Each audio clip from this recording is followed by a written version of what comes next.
Hello, good evening, and welcome to Winterberg in Germany for the first teams competition of the Wiesmann FIBT World Cup season. I'm Martin Haven. Alongside me is Canadian athlete Jessie Lumsden, who's just competed in the two-man race.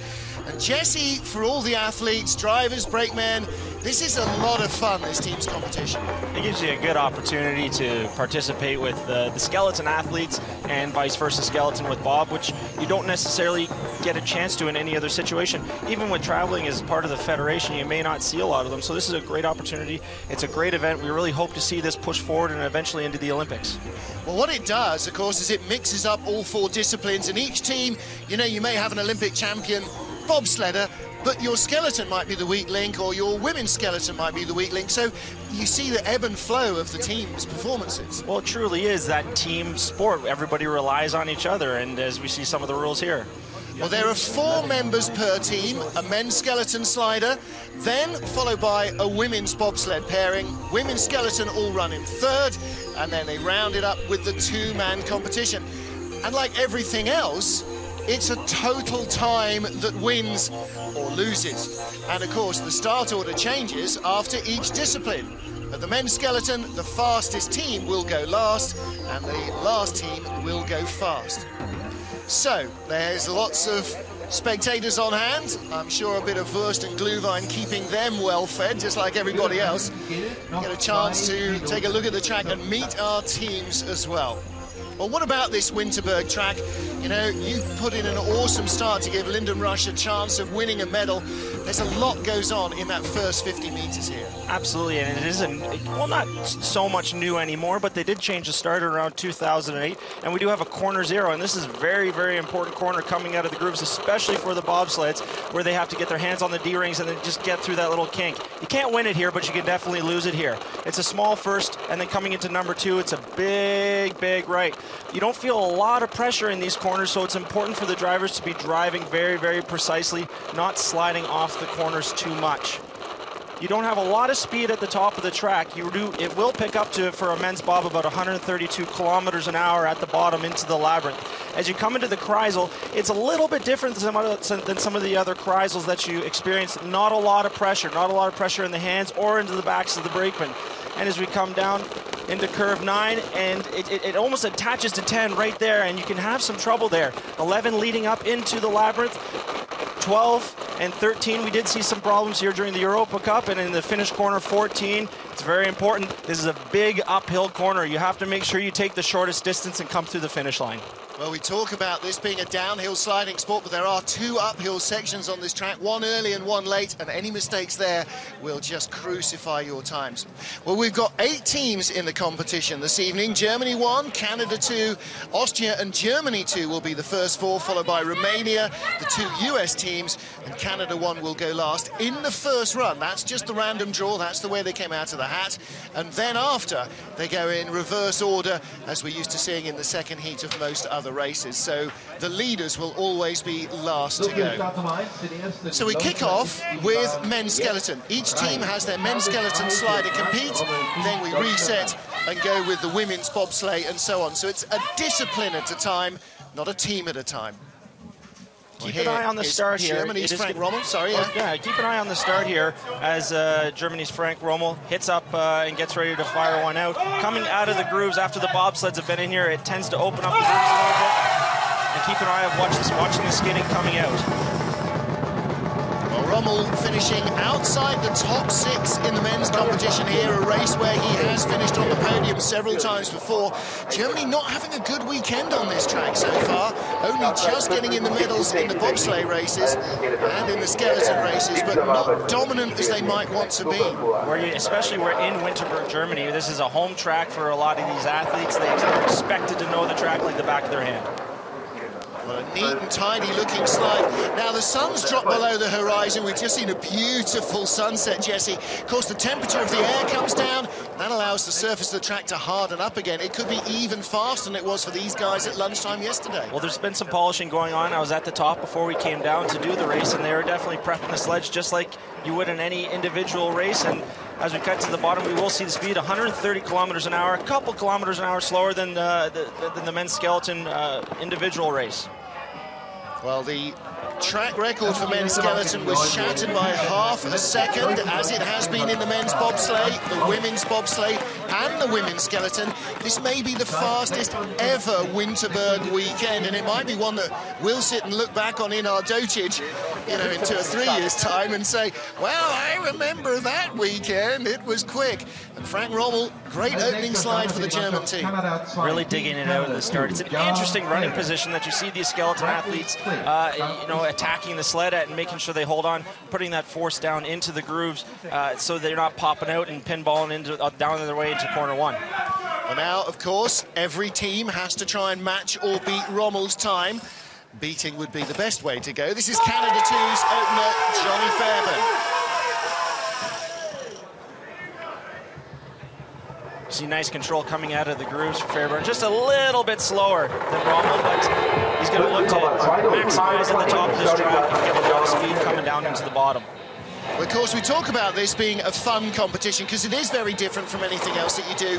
But it's like when you went go-karting as a team just before the weekend. OK, it's fun until they start the engines. It's the same thing here. It's fun until you get to the top of the ice, and then it's deadly serious. We are all international competing athletes, and as soon as the helmet and the spice go on, it's business. And that's Johnny's trying to lay down a smoker of a run so he can get Canada 2 into a good position for Jennifer Cicchetti and Christine Bushy, who will be following up in the women's bobsleigh. Drifting away from Frank Rommel, 44 hundredths off the leader at the moment. Ooh dear, little rocky down at the bottom. And of course that affects your speed, as you see coming steeply up here to the finish line. 57.54, so 0.8 of a second back. Well, that means that Canada 2 have work to do. Not the run that he would have liked, but you look at it again, this is a fun event, this is a fun race. He will be disappointed, but it's another opportunity for him to get on his sled. He's a fairly new driver. He's looking to improve all the time. Of course, we started the season in North America, USA, Canada, tracks that North American athletes like yourselves know well. Coming here to Germany, lacking a little bit of experience, certainly against the Germans. Hey everyone.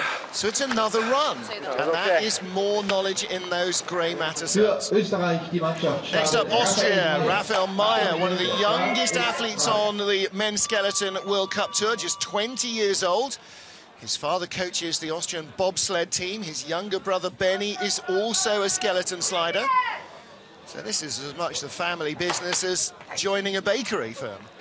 Absolutely, and it's good to keep it in the family with these sports, and they get a chance to work together all the time. And as a young athlete, this is a team race is a good opportunity to get more runs. 5:32 getaway. Frank Rommel starting 5:17, so immediately giving away a lot of time. And it's not all about the start here. You've got to drive it too, but having a deficiency at the start is a big handicap. And coming into that zero corner, talking to Melissa Hollingsworth a little bit before the race, she was talking about how you don't want to get height in that corner. You really want to keep it low and keep it around that corner and set you up for the rest. 92.6 kilometers an hour is 57.5 miles an hour. Head first on sheet ice. This is not a sport for the faint-hearted. That was a pretty quick conversion from kilometers to miles. I read it off the screen. I'm not that clever. Okay. 60.2 miles an hour now. 6/10 back. So right about in the same area as Canada 2's Johnny Fairbairn. In fact, just 0.02 of a second. Ooh, that seems to be the victory fireworks going off a tad prematurely. 57.52 slides. So at the moment we have Germany leading, Austria in second, Canada 2 narrowly in third, but 0.02 of a second between those two teams. So that means that effectively they are tied until the next round. Well, I think it's the feel-good fireworks because Johnny had them too. Oh, there you go. All right. Well, I was looking at the timing screen and not the TV screen. I was mesmerized by the explosions. All right. A good driving start again. We're looking at this position. It's a unique position to be running in. It can't be that comfortable, but these skeleton athletes are very athletic, a lot leaner than you would see a bobsleigh athlete, a lot more flexible, so you can get that high knee drive in a very crouched over, almost cat-like position. Next up for Germany 2's team, Alexander Krökel, rookie in the World Cup last year, so his second full season, still just 22 years old. 2011 Junior World Champion. He came 6th in the race yesterday afternoon. Jesse, after the snowy conditions in training, to come to a clear track yesterday with lightning fast ice must have been some adjustment for all these drivers. Well, they just got to be on top of their game a little bit more. It's definitely beneficial for the athletes, the push athletes at the start. They like to see some nice, clean, fresh ice, and it allows us to push the sled through the grooves and dig it out a lot better and get those real nice start times to help our pilots get down the track. Well, look at this, 800ths of a second in front of teammate Frank Rommel. They always say your teammate is your first and biggest enemy, because of course if you're Germany 2, you want to be Germany 1. And at the moment, Alexander Krökel just keeping it level.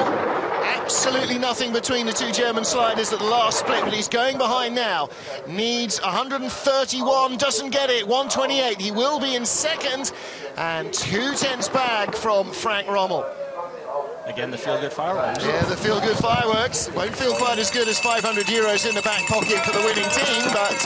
Now, correct me if I'm wrong, this is new this year. It's 500 euros for the fastest heat.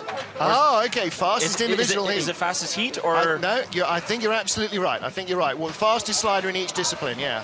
Well, so somebody's getting in the beers. Oh, yeah, absolutely. Obviously, the alcohol-free Velton's beers. Yes, we'll save them, save the other stuff for after the four-man race. Yeah, the Christmas party. Absolutely right. There is Alexander Krökel then, lies second. Germany 1 lead, Germany 2 in second place. And next up we have Romania. Well, Romania taking part in this team competition for the first time this season. Because in fact, this is the first time we've seen any Romanian athletes in the World Cup all year. They didn't come to North America. Budget kept them in Europe, but they haven't been sitting on the sofas. Well, a few nations didn't decide not to come to the North American 3 races that we had for a few reasons. And even though they weren't competing with the World Cup athletes, as we saw with Beat Hefty winning today, he certainly didn't miss a beat. Yeah. Absolutely. No pun intended. Well, the other thing, of course, is that we have lost some athletes. I mean, we had Korea, who are learning their trade in North America. They were with us on the World Cup there, but they've not come over here. They'll continue to compete in North America. So these second tiers of sliding, based on the continental regions, are a valuable learning ground. Hanging it up a little, hey. Yes, he was a little. Still, not a bad line. He's got his head up, he's got his shoulders up as well, looking for the line into the labyrinth, because that's the real danger area. A big wave, and you can hear the toe dragging coming through a lot of these corners, and that's something, if you want to stay fast, you don't want any friction on the ground other than your steel runners. Yeah. Well, the toe dragging, and also in the high-pressure corners at the bottom, the helmet gets pushed down, and the chin of the helmet is dragging on the ice.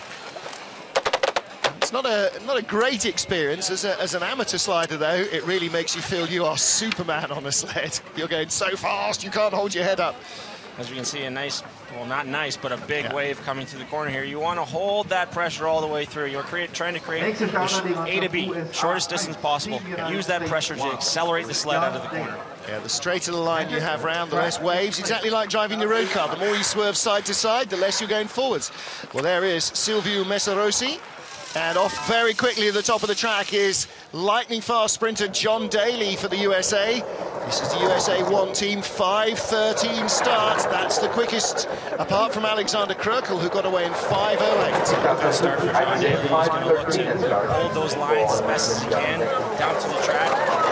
Use the speed. He's holding on by 300ths of a second. Well, let's see if he can find the lines that he needs to overhaul the Germans.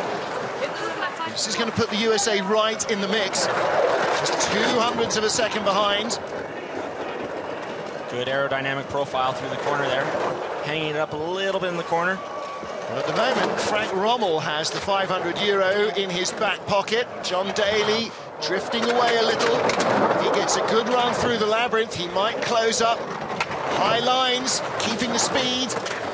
Not enough at the bottom. Again, you can hear the helmet chattering on the ice. Okay, third place for the USA, 57.05. Just 800ths of a second behind Germany 2 in second. So definitely within shooting distance. I like the helmet. That's the one thing I do, about Skeleton. They get to custom paint their helmets. He has the nice green metal flake. That'd be a good helmet for my motorcycle back home. Yeah, well, there you go. Yeah, get some 70s pimp style going on this thing. Absolutely. Got the colour-changing duotone paint as well. Well, he was 11th in the World Cup race yesterday, and a third fast slide for him. That's a good run. Next up at the top of the ice is his teammate Kyle Tress. Now, again, Kyle outside the top 10, 13th finish in yesterday's men's skeleton encounter. But at least they now have knowledge of just how fast this ice is going to be. A two-handed start, switching to a hand. And getting on the sled a little earlier than some of the other athletes competing, but a good start time. Yeah, 5:15 there. How much momentum has he got on board? 62.4 kilometers an hour, 38 miles an hour. This is from a running start, don't forget. So sprinting at, what, 14 miles an hour, very quickly accelerating, and then that speed barely changes all the way to here, where you fall off the side of the mountain, dropping 3 or 4 stories, picking up 20 miles an hour as you do so. You do that nice literally, pressure. Jesse, in about one corner. You go from 35 to 55 miles an hour. That's some rush. It is, absolutely. It's an interesting feeling in the back of the sled because you don't feel a lot of pressure as a brakeman, and you're just hoping that you're not feeling skids and slides, and then all of a sudden, boom.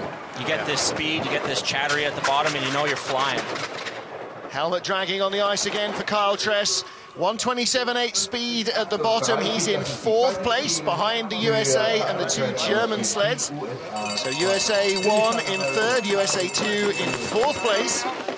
It's hard to explain to people the pressure that you do feel in a sled, and it's a good example of right there how much force is being put down on the athlete's body to push his head closer to the ice, and you hear that chattering of the chin. I saw Cassie Haresh at the top of the track earlier, and her helmet actually lifted up and gave her a nice little bit of a gash on the chin there. Nice. But it's something that if you're near a bobsleigh track, go experience it. Most tracks have tour bobs and tour skeletons that you can take, because it truly is a once-in-a-lifetime experience. Absolutely right. And you'll find out what G-forces are all about. Well, next up is our 8th team, Canada 1, and this is faceman Eric Nielsen. Top 8 finish in yesterday's men's skeleton race. And again, he's a long-rangey athlete, but he's got a big, fast start as well. A lot of power there, shoulders right pressed down onto the sled. So you want that nice round-shouldered look to keep yourself out of the air. A nice aerodynamic profile. Eric's the biggest skeleton athlete on tour. You look at, if you compare him, you stand him side by side, somebody like or Johnny Fairburn. He does look like a bobsledder almost, you know, closing in plus 200 pounds.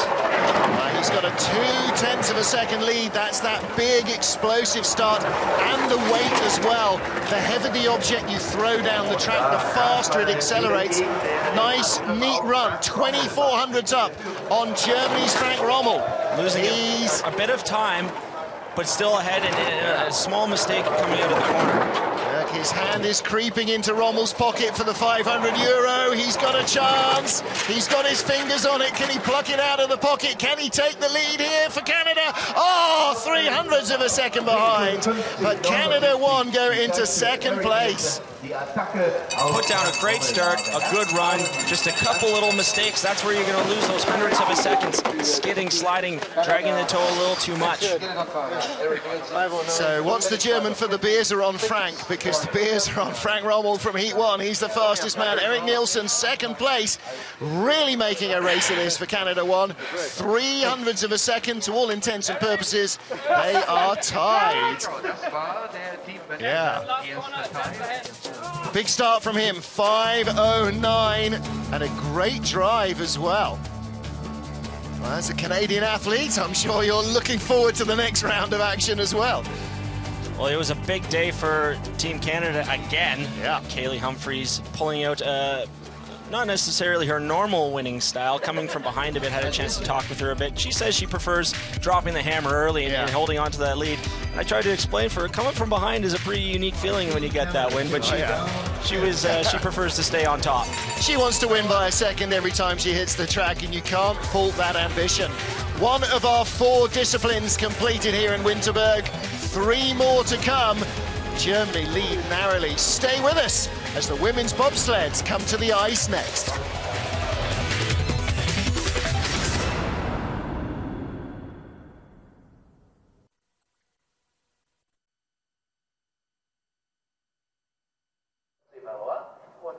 8. Stelle wird starten die Mannschaft Deutschland 1 mit dem Frauenbob Sandra Kiriasis und Franziska Mertens. Also in umgekehrter Reihenfolge gegenüber der aktuellen Platzierung wird hier dieses zweite Rennen im Teamwettbewerb aufgenommen, der Frauenbob.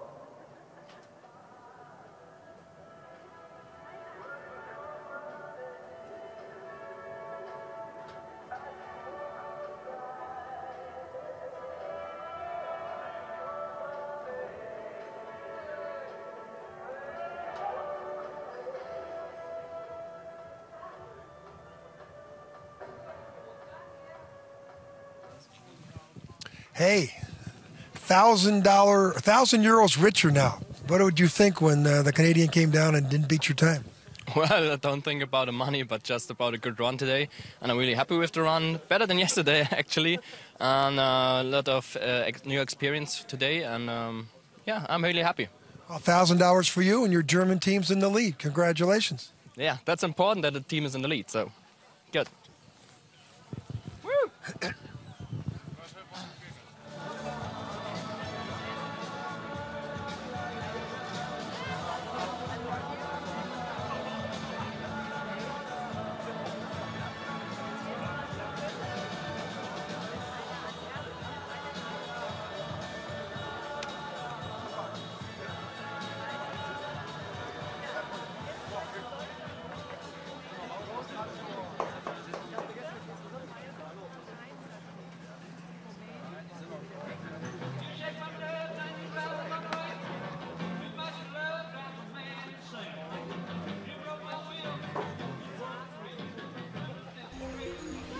Welcome back to Winterberg, where night has fallen once more. We are a quarter of the way into the first teams competition of the Wiesmann FIBT World Cup season.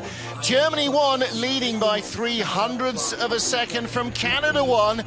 We've had our men's skeleton. Next discipline on the ice is the women's bobsled.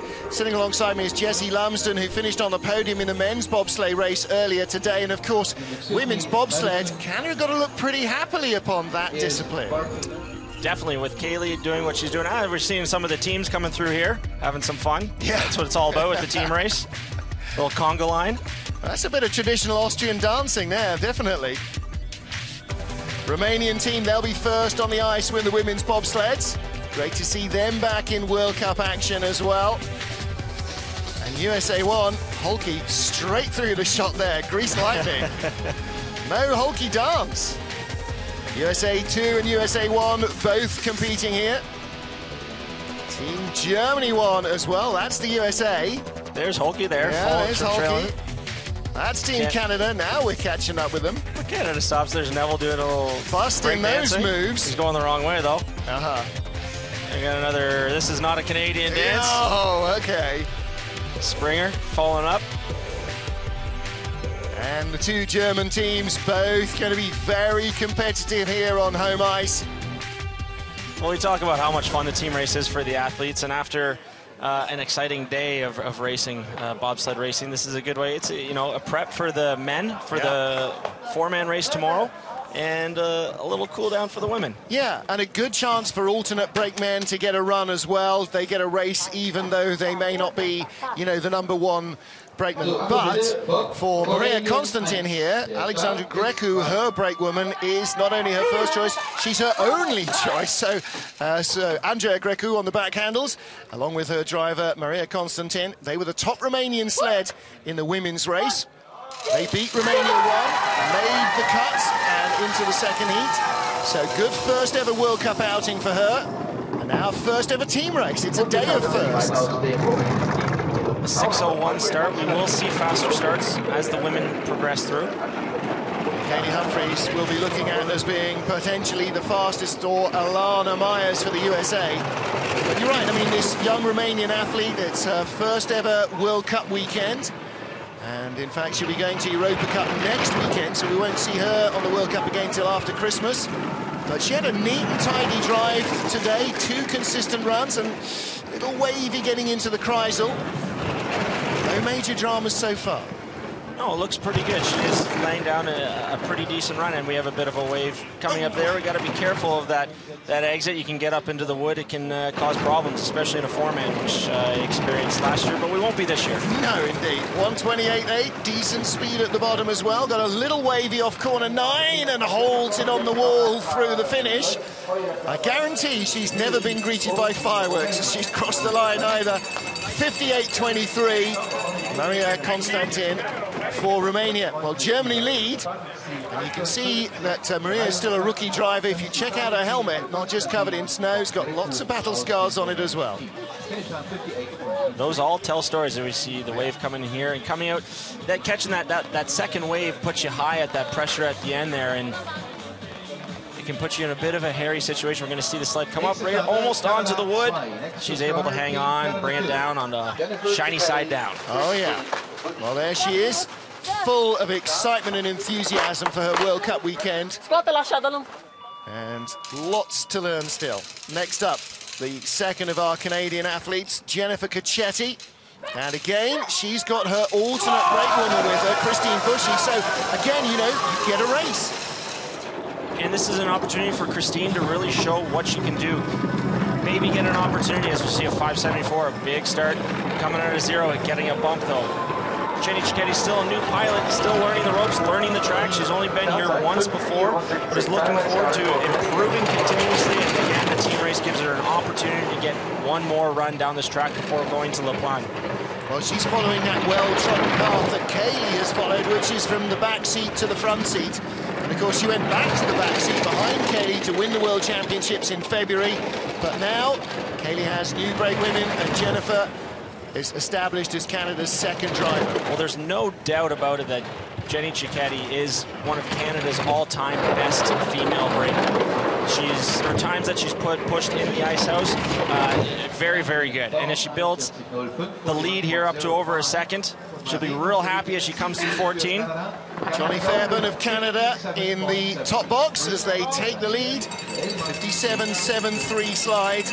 Jenny's not waving. She's signaling to Christine Bushy that there's so much snow in the braking stretch. Let it run a little bit. Don't worry about hitting the brakes too hard. Because at the end of a long day, the last thing you want is to try and hump the sled uphill in the snow up to your ankles. Yeah, exactly right. Well, she'll be happy with that run.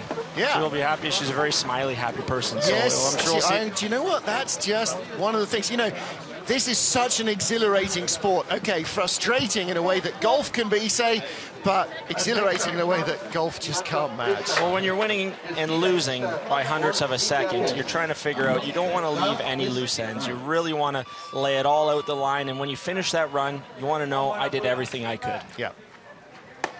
Sixth after the first discipline, Austria.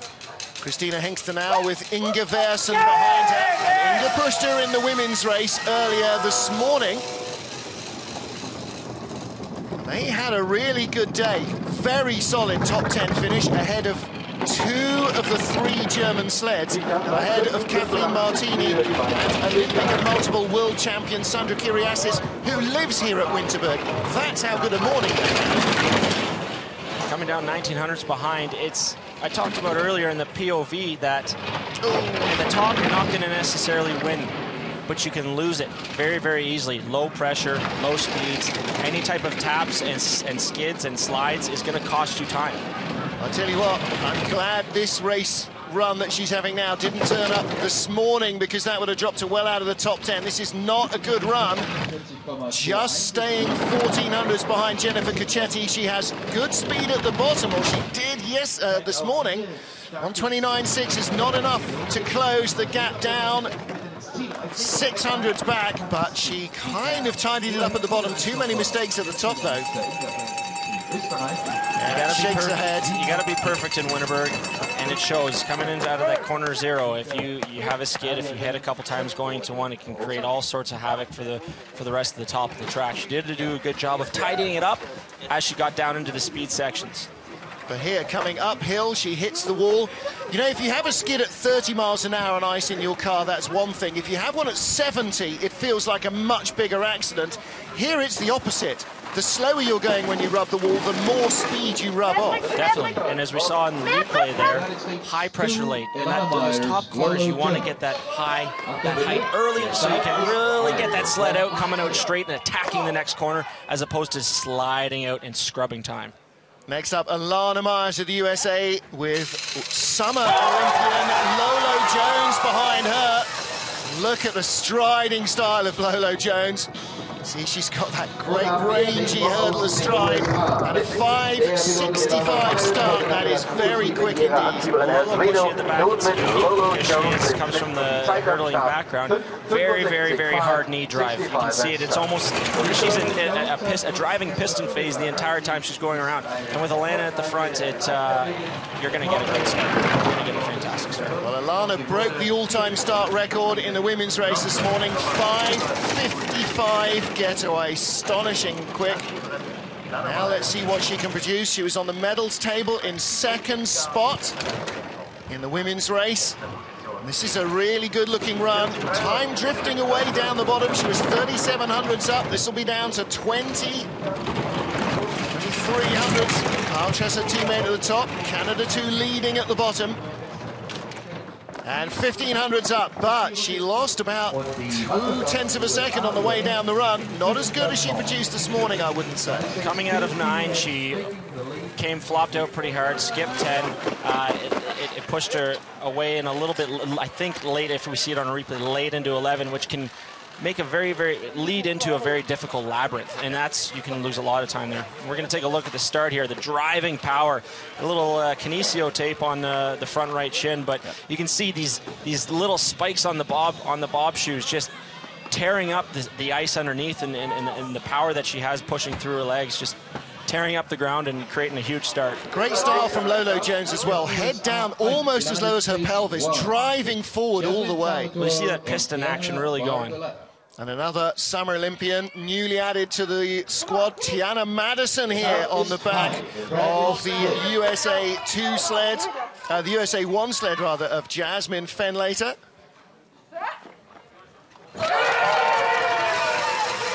These summer athletes, the 3 of them, with Asia Evans joining the squad this year, have just changed the dynamic of US bobsledding, but that's a horrible first couple of corners, just as she did in the women's race earlier on, I'm afraid. Still not got it right. Tiana Madison, as a starter, is the smallest out of the new recruits that USA has brought in. Ooh, and a very high late exit there, and it slaps down. It's going to cost you a lot of time. Well, she was 2,700s up. That's down nearly to single digits as she comes down into the labyrinth. Is she still going to be in the green? Yes, but not by much. Out of 9 and really in trouble here. She's got to get back on top of the sled before 12, or she'll be having the sled on top of her. Just gets it back under control, but she'll have had to have hauled that off the corners and goes 1/100th of a second in the lead. Well, this is an interesting situation where you see that the athletes may be a little tired from the race earlier, and the mental alertness isn't there that they had this morning. Talking about her brakeman, Tiana, earlier, is that she's one of the smaller ones, but her top-end speed is so fast. Well, here she gets in so late. You talk about late height. She was going up as the corner was coming down. She didn't meet it anywhere, and right across the woodwork.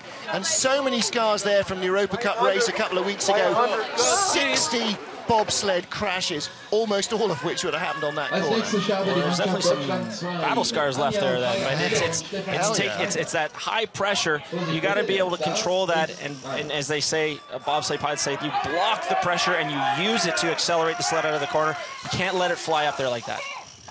Anja Schneider-Heinze for Germany led in the women's race after the first heat, narrowly from Alana Myers and Kaylee Humphries, but faded then to 3rd place, and that's why. Too many mistakes, rattled off corner 0 and corner 1. Despite that 5.66 start, that is not going to help her. What we talked about earlier, you got to get height early so you're not getting that pressure late and sliding off and hitting walls. That's a much better exit there. Well, Well, she's using Berit Viaka on the back of the sled, who normally breaks for Sandra Kyriasis. So Berit again getting a race. And like Anja Schneider-Heinze, she's a former world champion brakewoman behind Kyriasis. Anja Schneider-Heinze won an Olympic gold medal behind Kyriasis in Torino as well. So she's got plenty as a brakewoman. She's going to earn her own as a driver. She's late there, but gets away with it. 6/10 in front of Jasmine Fenlater and USA 1. Wow.